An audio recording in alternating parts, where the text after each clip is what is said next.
Bakının qara gözlü qızları, ulduzlu şəhərin ulduzları, sizlərə heyran olub çiçəklər, yollarda qalıb gözlərim.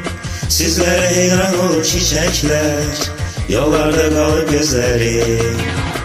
Siz könül oklayan, siz ürək oklayan, arzusu xoş təmiz, gözəllərsiz. Bakının qara gözlü qızları, gülər üzlü qızları, şirinsiz Bakı qızları. Bakının qara gözlü qızları, gülər üzlü qızları, şirinsiz Bakı qızları.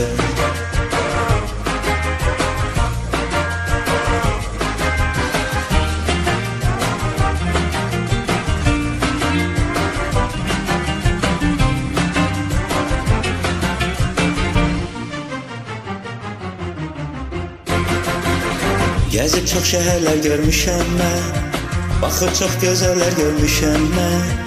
Unutmadım heç zaman sizləri, mehriban Bakı qızları. Unutmadım heç zaman sizləri, mehriban Bakı qızları. Siz könül oklayan, siz ürək oklayan, arzusu xoş təmiz, gözəllərsiz. Bakının qara gözlü qızları, gülər üzlü qızları, şirinsiz Bakı qızları. Bakının qara gözlü qızları, gülər üzlü qızları, şirinsiz Bakı qızları.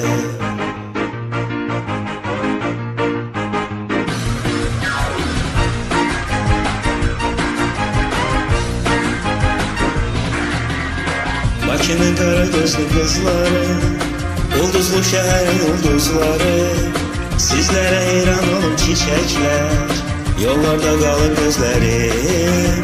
Sizlərə heyran olub çiçəklər, yollarda qalıb gözlərim. Siz könül oklayan, siz ürək oklayan, arzusu xoş təmiz, gözəllərsiz. Bakının qara gözlü qızları, gülər üzlü qızları, şirinsiz Bakı qızları. Bakının qara gözlü qızları, gülər üzlü qızları, şirinsiz Bakı qızları.